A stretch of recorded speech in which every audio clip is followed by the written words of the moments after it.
Hey everyone, thanks for tuning in to the CHSAA Secondary School Podcast. I'm CJ Rosenborough alongside Ryan Hart, and in today's episode we're diving into some hot topics, and we're excited to have Katie, Ashley, Moto, and Scott on us for the call. So they're joined to share their insights and experiences, but before we jump into the conversation, we're going to quickly break down what we're covering today. So our first topic is going to be the pre-event medical meetings, and then we're going to chat about managing student aids, turn into energy drinks and smelling salts in youth sports. So, Ryan, how you doing this morning? You ready to get started?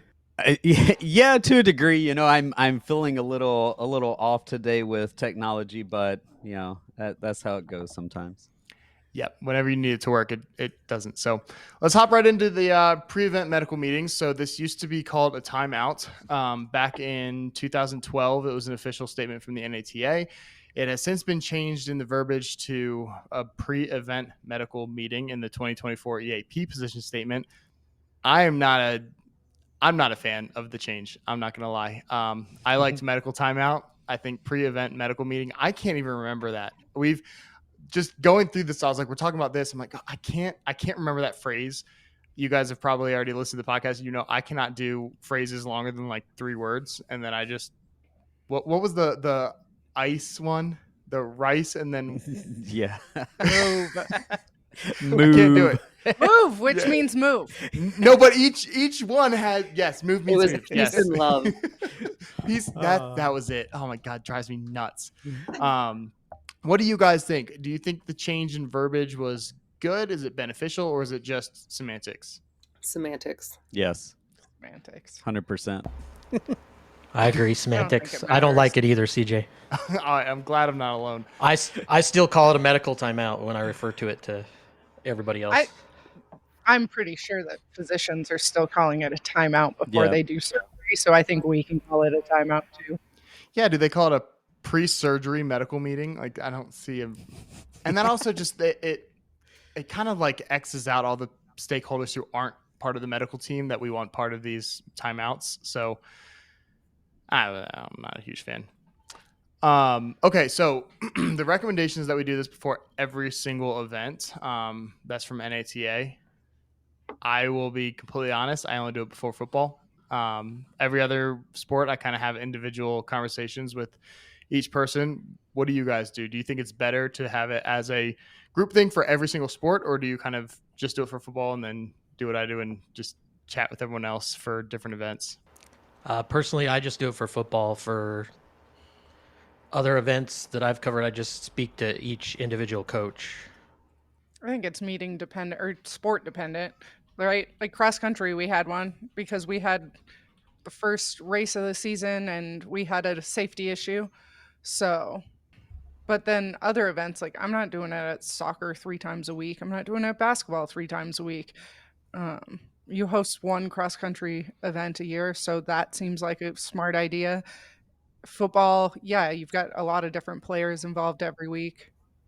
Yeah, I would agree, Katie. I think it's very venue specific in terms of external stakeholders present, size of the event and venue. You know, there's a lot of external factors I think that play into it.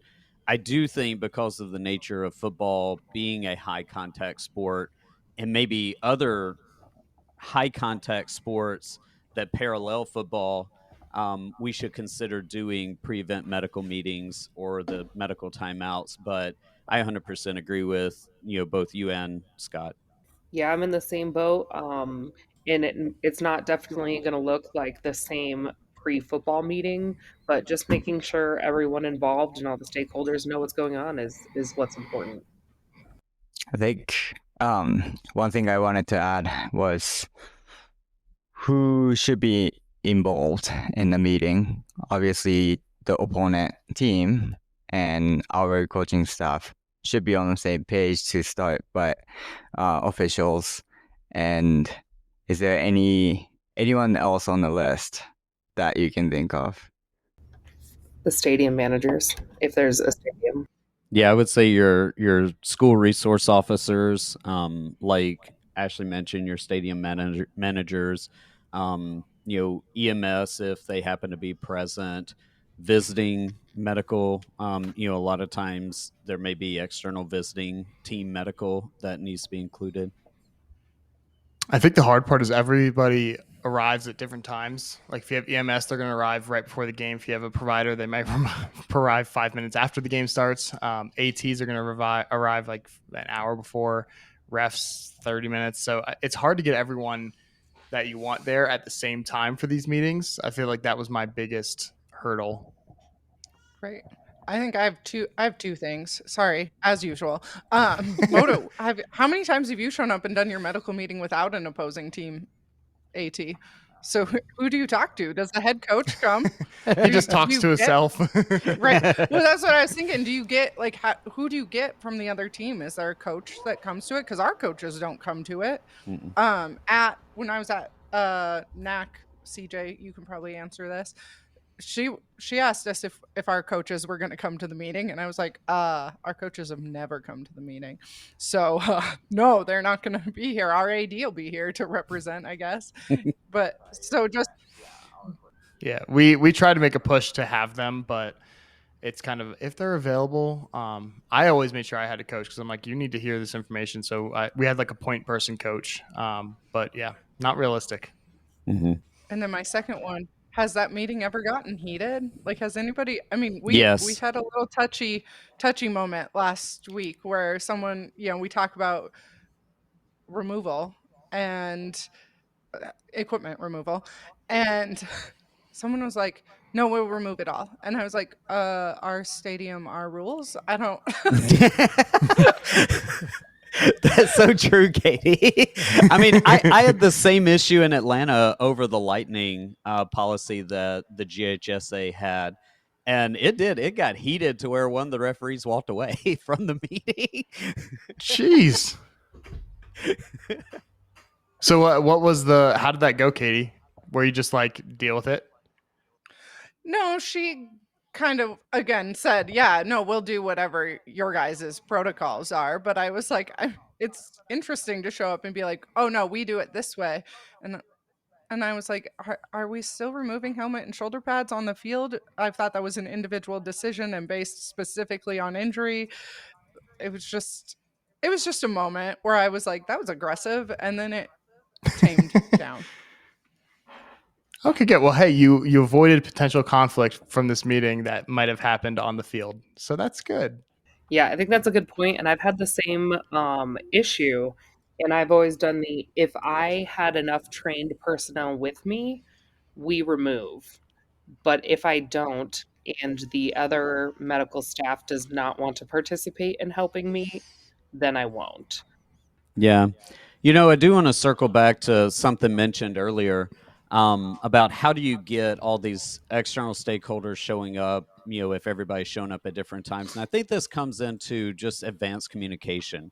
If you have a Friday night football game, that you're hosting, you need to be externally communicating or communicating with those external stakeholders on Monday, not Thursday, not Wednesday. You need to hit it at the beginning of the week. If EMS shows up, reach out to your EMS coordinator. Hey, we're planning on doing a medical timeout at this location at this time. Can you be there? Can your crew be there? Depending on if it's a designated crew, yes, there are a lot of variables there. Same with your team physician, though. Hey, we're planning on doing it this time. Can you be there? And I think that's an opportunity for growth amongst athletic trainers that we just need to view some of those little potholes within our planning and maybe try to plan a little bit better. Yeah, I think one of the things I've come across lately is for football, none of the officials want to be involved in I call it a little Mhm. huddle. Yeah. Um, and so I will often just tell them because it has been a problem in the past.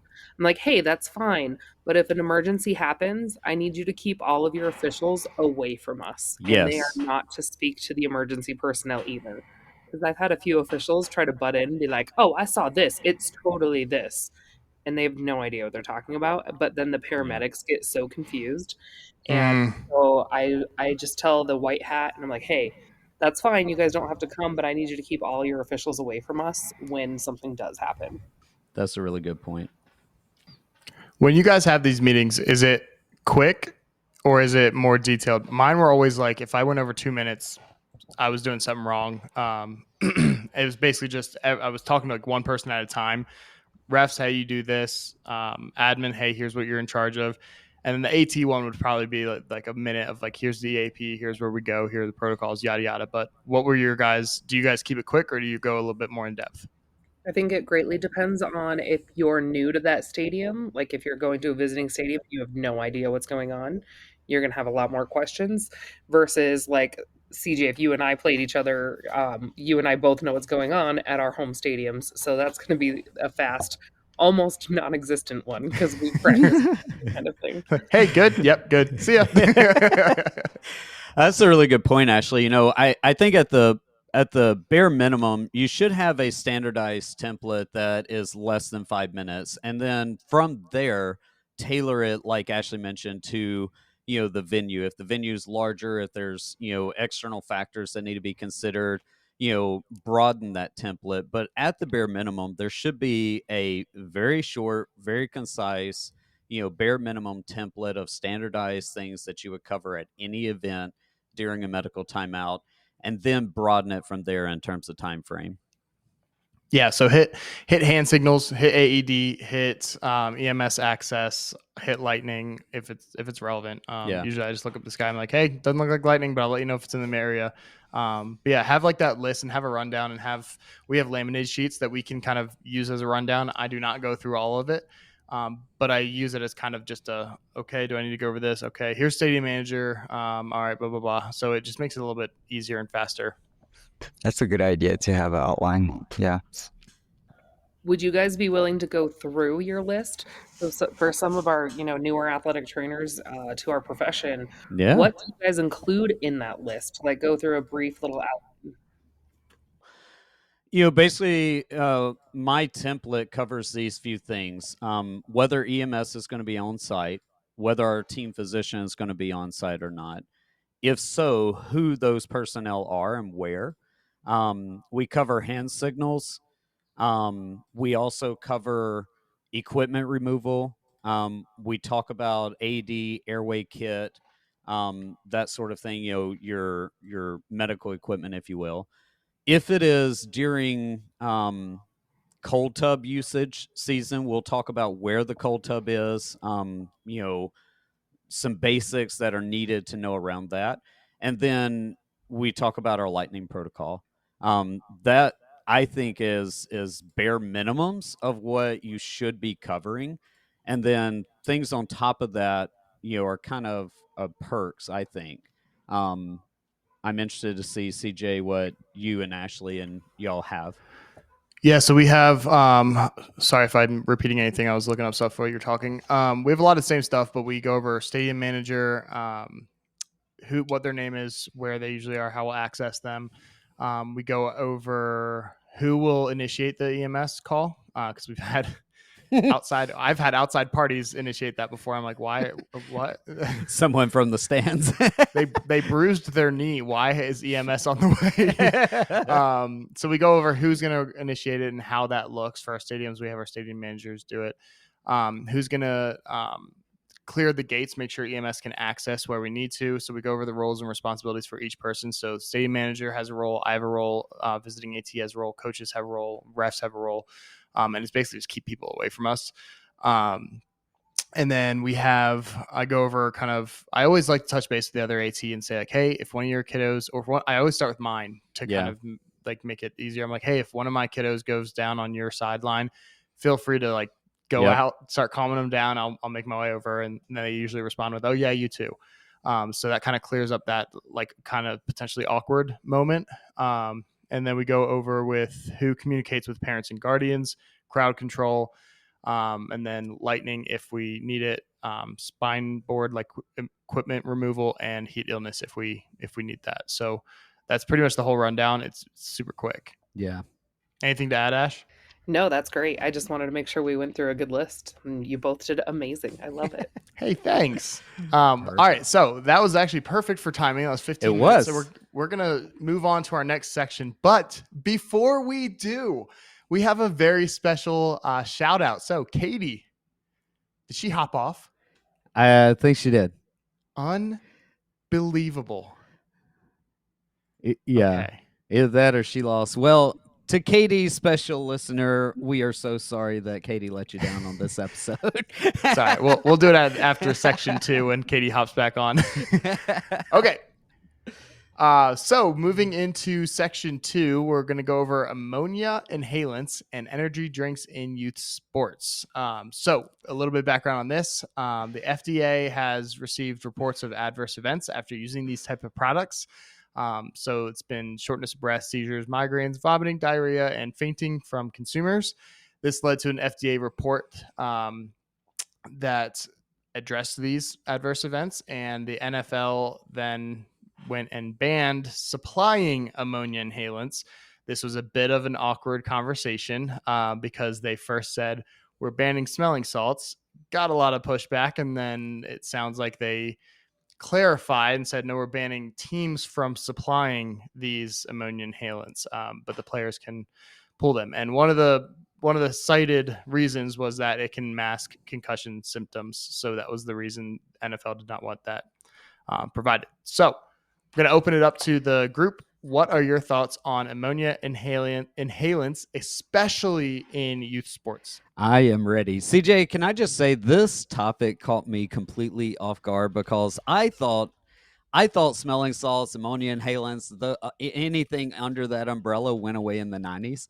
The last time I saw this used was probably 2004. And after that, I completely thought that it had gone away. It, was no longer being used. So I just want to throw that in. That completely caught me off guard. Yeah, I just want to say, I was also kind of caught off guard, and one of my athletes was passing around his smelling salts in the weight room one day. This was probably like 3 years ago, and I was like, what is going on? Yeah. But if you are under the age of 18 and you are playing a high school sport, in my opinion, you should not need smelling salts. No. If you need smelling salts, we have far more important issues to address Yes. than just the need of these smelling salts. And so I have found that a lot of these athletes, especially my football players, are using these smelling salts to get around the fact that they are staying up until 3 a.m. playing video games with their buddies and they're exhausted already. And then they haven't eaten a healthy meal in weeks and they don't drink enough water. So their body is just tired. So they have so many more other problems that I think are far more important to address. And I was like, if you just treated your body well, you would not need these. Ashley, that is some phenomenal points, and I'm gonna throw you a question. I hope it's not catching you too much off guard, but when you come across those student athletes that are misusing smelling salts and that sort of thing, what intervention are you providing? Is there school counselor intervention? Like, is it just discussions? I am just using discussions with them and trying to use the relationship that I've already developed with them to help mentor and address these issues and make sure that they're actually aware, like, hey, I feel tired all the time, and so when I like, these smelling salts are awesome because they help like give me that wake up boost and then I can lift this heavier weight kind of thing. Mhm. And I'm like, well, hey, the reason you're probably tired is because you're not getting enough sleep and you're not eating a healthy meal and Yeah. you're not drinking enough water throughout the day. And I try to impress on them the importance of, and I think rest is the number one thing these kids are missing.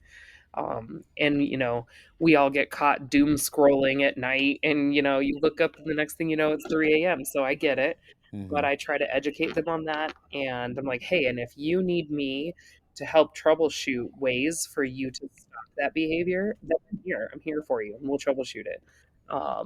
And then if that doesn't work, I do go to the probably less nice ridicule them.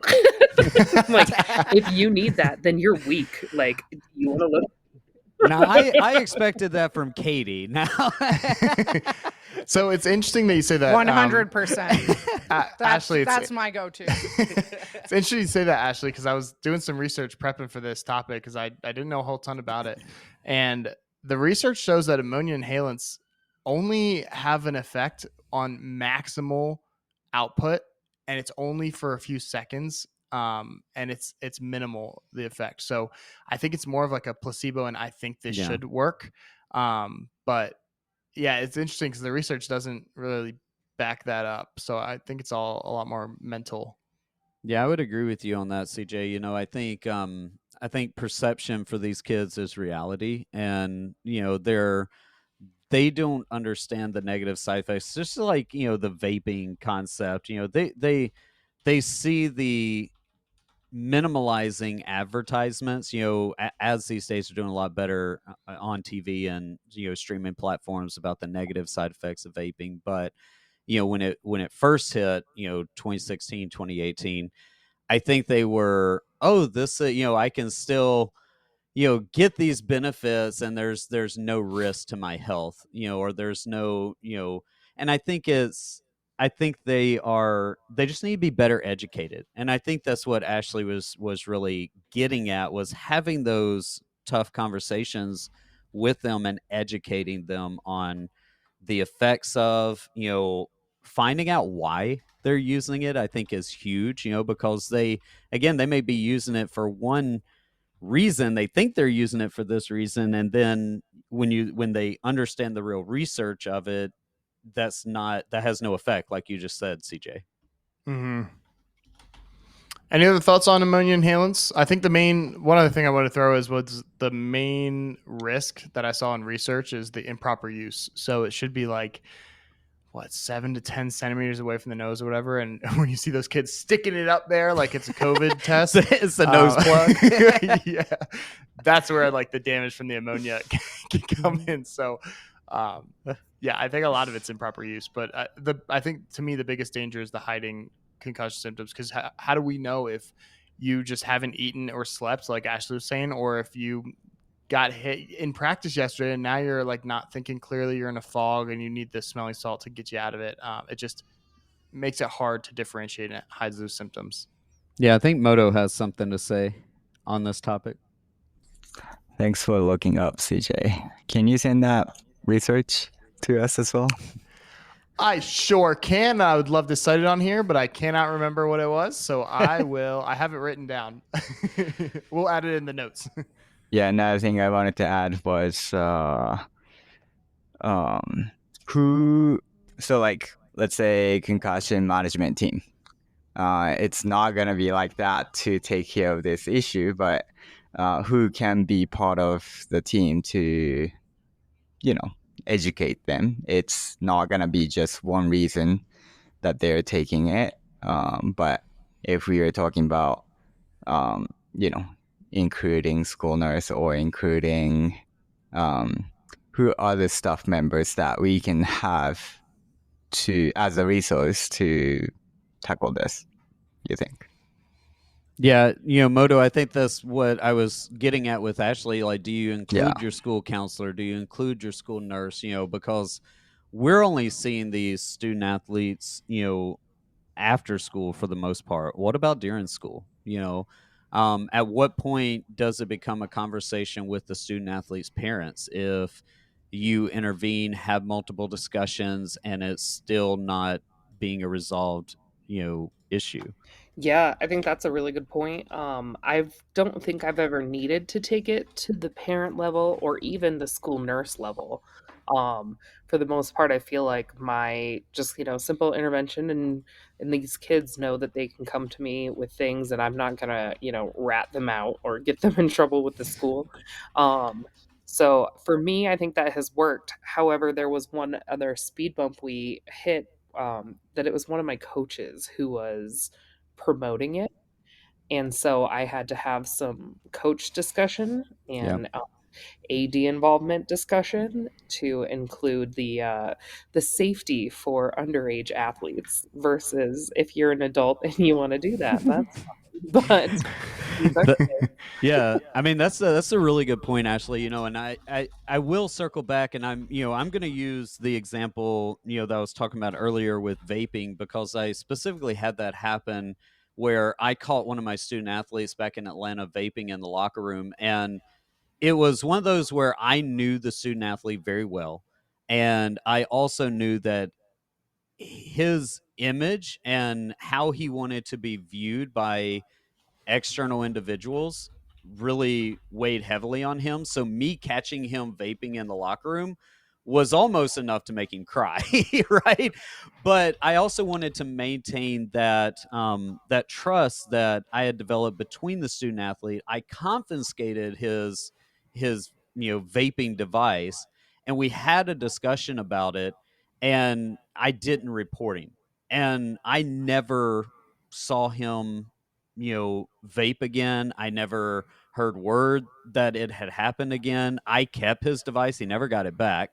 And so, I think there's that fine line, like you mentioned, Ashley, of intervening with discussion and not not throwing yourself under the bus when it comes to trust with your student athletes. There may become a time and a place for that, but it's a fine line to walk. Now, if it's a staff member, like in your instance, I think that's 100% the appropriate direction to go. Bring in the athletic director, have a 3-person conversation, the individual coach involved, his supervisor, who is the AD, and then you from the health perspective. I think that was well handled. Katie? Okay. Maybe not. No, I'm here. Oh, I'm sorry.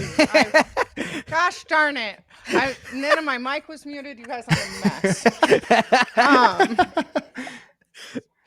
No, I was just going to say, be sure you're aware of what you're contractually obligated True. to report, right? Like, I've signed paperwork at 2 different schools now as a mandatory reporter. Very I think we true. all fall into that role working in high schools. So, be very aware of what lines you're walking when you're making those determinations for yourself. I think every kid is an individual decision basis. Yep.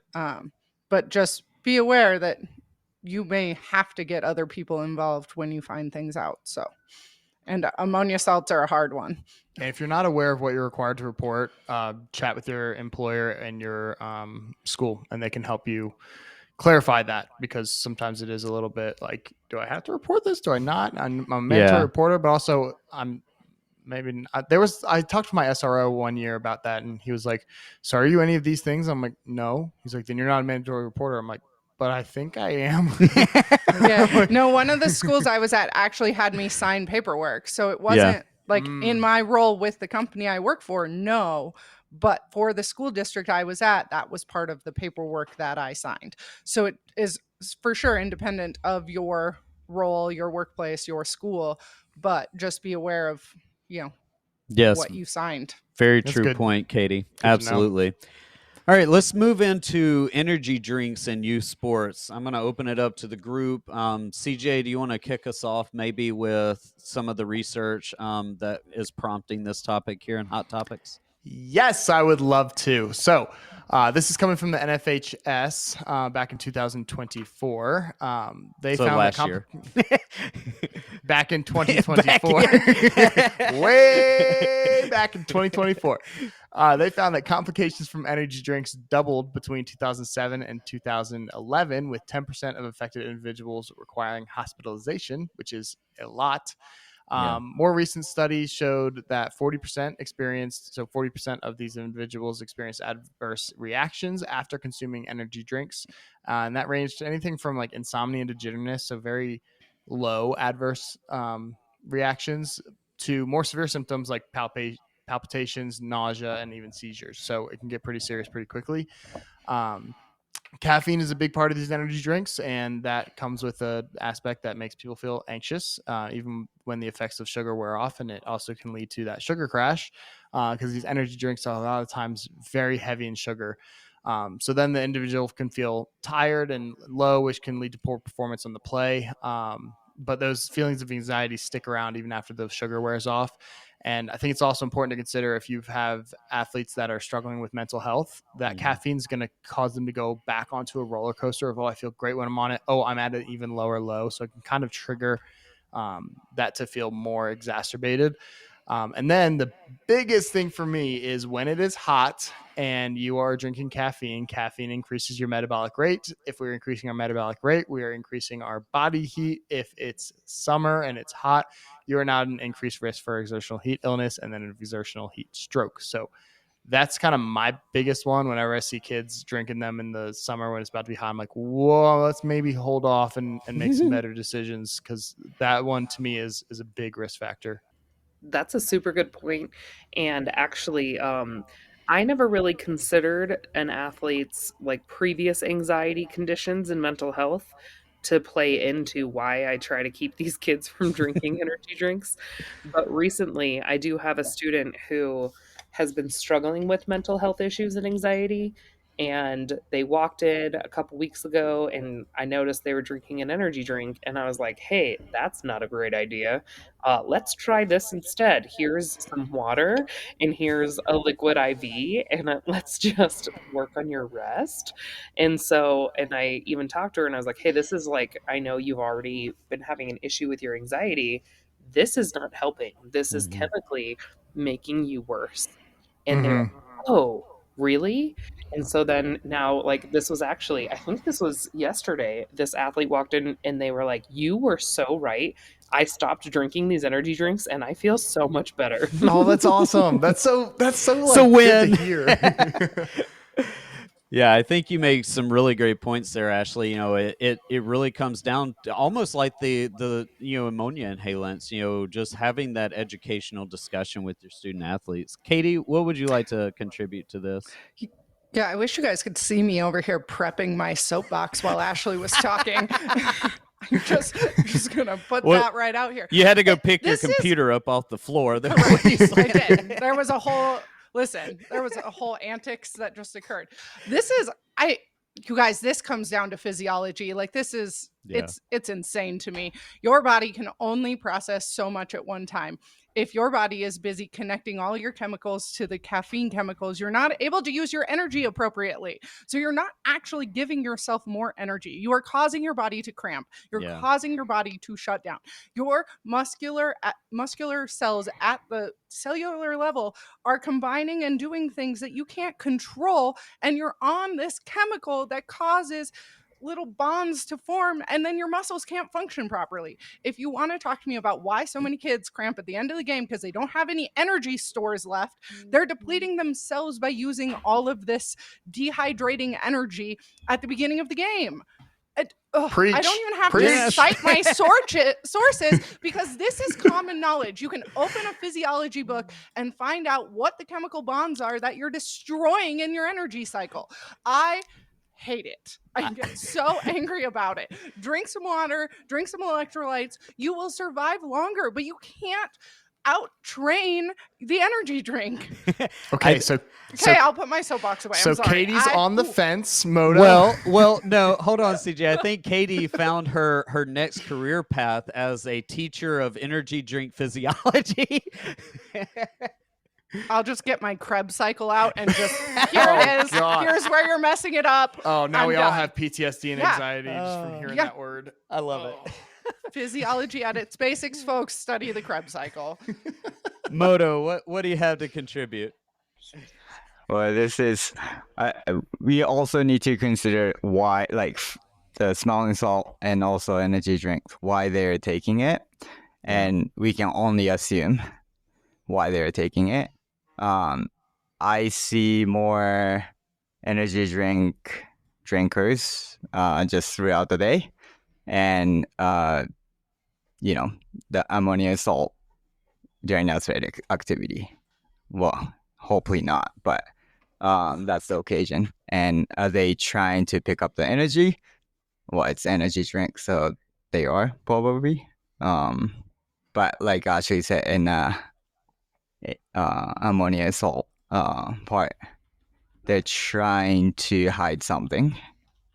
Could be, or they did something that they didn't help their athletic ability, and they just picking up those kind of stuff.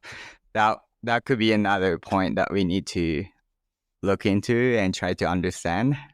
It is a marketing and commercial thing, and yeah, they're gonna buy it and they're gonna drink it, and more people drinking than peer pressure or whatever, then they're gonna go get it. So I think that was another part that I wanted to add. Another part, it's kind of off topic, but our district nurse sent out an email last winter. They're sending out the email about not the school nurses not giving them a cough drop anymore. I felt like I was talking about, I see those energy drinkers throughout the school time as well. I think they can approach that way. I don't know. This could be a really small school, Western Slope small school thing, but they can approach that way as well. I did have an athlete who I can't remember who I was talking to. It was one of the schools I cover, and she was like, "My dad won't let me have cough drops anymore because I eat the whole bag." I'm like, whoa, that's disgusting. concerning. Yeah. Why? I don't know. That has nothing to do with this conversation, but I just wanted to throw that in there, Moto. Oh man. Katie, any Yeah, last thoughts on this? Yeah, I Yeah. was just going to say, I think we're being remiss if we don't reiterate that the one thing they're all missing is rest. And it's the amount of things that are piled on high school athletes right now is insane. Yeah. And they're trying to, be high achievers in sport, high achievers in school, high achievers in this. And there's not a single one of them getting more than 6 hours of sleep a night, Mhm. and you just can't give that back to them. So that's, when we're talking about what they're missing, they can't have the social life they want to have, get their studies in, get their sports in, get whatever other extracurricular group, sport, club they're in, all done in the 24 hours a day that they have left. And so that's truly what they're trying to use these devices for, right? And so I think it's preaching how good sleep is for your body. You cannot replace sleep with anything else. And I think that's the biggest part of this is you got to encourage your athletes to get the appropriate rest time, because we harp on strength and conditioning, speed, power and performance, all of these sports things. We don't harp on them about letting their bodies recover the right way. Yeah, I think it's a really good point. Both of these things are Band-Aids. And the speaker at the CHSAA symposium with the CHSAA summit, I think he said it really well. Like, you're not benefiting from the exercise while you're exercising, you're benefiting from it after. That's when your body repairs. That's when it builds back the muscle. So that rest is so vital. And I think our kids really need to hear that. So that's a really good point. All right. Moving on to section 3. But first, we have a very, very special shout out. So, Katie, do you want to take it away? Yeah, we're going to shout out our biggest fan, Gracie from Grandview High School. She binge listened to all of our podcasts and is currently standing as our biggest fan to the podcast. So hearts for you, Gracie.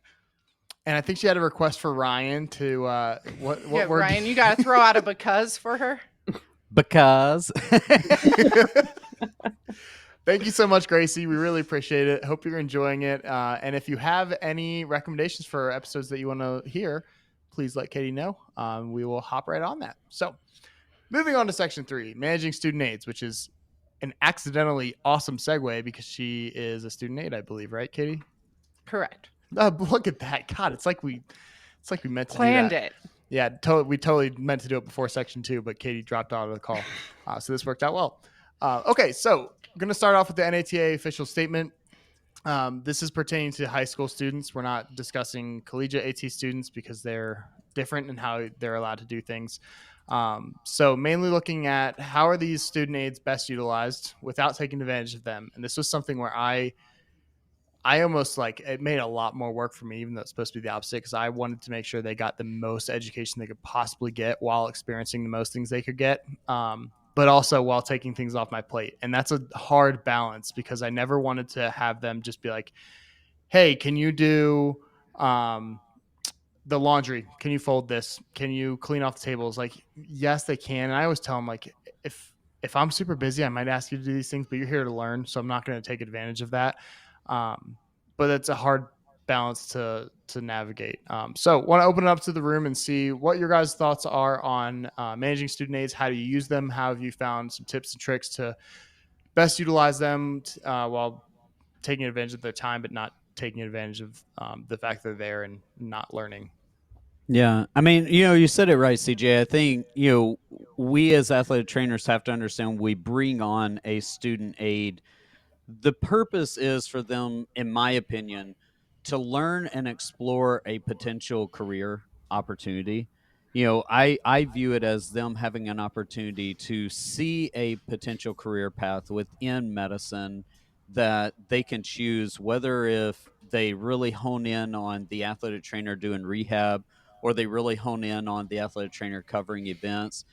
I always try to view it through that lens of, I'm mentoring them and allowing them the opportunity to ask any questions so that they can potentially choose a future career path. And I think as long as you keep that lens in perspective, I don't think you'll run the risk of misusing your student aids. Now, of course, there is, you get home from Friday night, there's 8 coolers that need to be cleaned. Yeah, that's part of it, but it's also reminding them, hey, we're cleaning all of these coolers out because that's what you would do in this career in the future, and I think that's something that we need to keep in mind. It's not free labor, it's a mentoring opportunity. That's such a great point, Ryan. And yeah, just sitting here listening to you guys, I was like, maybe I do kind of like use and abuse mine a little bit. But also just as you said, but that is literally part of our job. That's what Mhm. you and I are doing every single day. We are Mm-hmm. cleaning treatment tables, we are folding the laundry, we are, doing all of these things, sweeping the floors because custodians don't have time for it anymore, and all these things. So um they are also the basic skills of our job that a lot of these kids need. And I have learned that lately, many kids at home don't have chores Yeah. and they're not What? actually taught how to clean anything. So I've realized, I was like, man, you don't even know how to sweep a floor? Yep. Like, all right, learning opportunity. This is how you do it. Like, and these are the considerations down to the simplest, like, I'm not going to sweep this directly into a fan. Do you see why? Like, Yeah, Ashley, you are so correct. You will be amazed at how few, the young generation can't fold a towel, they can't sweep, they can't clean a table off. And exactly. I think that may Yeah. be a concern with emerging AI and what our future in 25 years may look like. Everybody's going to lose these basic skills. It is so true. So yeah, so I have mine do all those nitty-gritty tasks with me, and I teach them how to do it if they're really bad at it. Um, and so they do help me with that stuff. But then I have some student helpers who just don't want to be at home. They Yeah. don't want to Mm-hmm. be in the medical industry. Maybe blood even like grosses them out. They want to have nothing to do with injuries, but they're just going to be there to help me. And so those are, they typically do a lot of that grunt work and they kind of don't mind it. But then I have the students who are interested in a medical profession. And so when I have an opportunity come up, like someone comes in with blood, I'm like, hey, who wants to come over and learn how to clean this wound? And so then, I just kind of, I throw it out to the group and I make sure whoever wants to be here for this, come over and learn. Um, and so I try to play it that way. But at our school, we have been very fortunate that I've had student helpers for many years now, and our school administration has noticed and seen how valuable it is. And so now my student helpers are part of like the Career Explorer program, And as long as they're taking certain classes in school, they can get science credits for being one of my helpers. So it's been super beneficial and I've absolutely loved it. And I think that's really helping out our pathway and the creation of more medical professionals. So Yeah. And chords online are like $10 for 50 or something, or $5 for 20. I bought some and I gave them out to my seniors when they graduated as a thank you, just a way to recognize them. But I yep, love I that make career goals path. for mine. Yep. Yeah.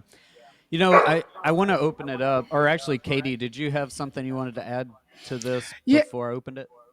yeah. It's different at every school how you do it. So we actually have 3 levels of sports medicine taught at our school. So it changes who's allowed to stay after school versus what they've learned and what they're allowed to do. So we have advanced students who are, showing up every day, and we trust them to do a lot more than we trust the younger students to do. Uh, but also, I think it's important, the NATA has specific guidelines on what high school students are allowed to do versus college students There you go. versus people in a program. So, we have an outline of topics to cover here. Our high school students are not allowed to touch modalities. Yep. They can observe athletes going through their rehab, but they are not allowed to instruct the rehab. They're not allowed to instruct certain things. If they are first aid CPR certified, they can handle first aid and we allow them to do that. They can Mhm. clean up blood, they can do that. But we have very strict guidelines of what they are and are not allowed to do. They are also our eyes and ears. We send them out. They are kind of on their own, usually with a partner, observing fields for us because we can't be on every field at all times. And so we know we're getting a phone call if something happens. And they're going to tell us exactly where to go, what the injury is, and what we need to be doing, which is fantastic to have eyes and ears on all the fields that we can. Yeah, Katie. I mean, you raise very good points. First and foremost, for those young student athletes, early emerging professionals that may not be aware, the NATA does have strict guidelines on terminology for student aides, what they can and cannot do, your supervisory responsibilities. I am interested to know, 2 things from the group. One, Katie, you mentioned that you have sports medicine programs. Maybe not every school actually has a sports medicine class, if you will. So if you do or you do not, is there any type of pre-acceptance interview with a student who's interested in being a student aide?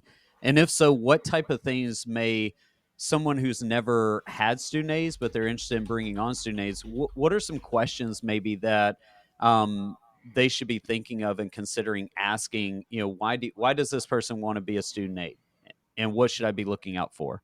Those are good questions, Ryan. And for us, we do not have any sports medicine classes in the school.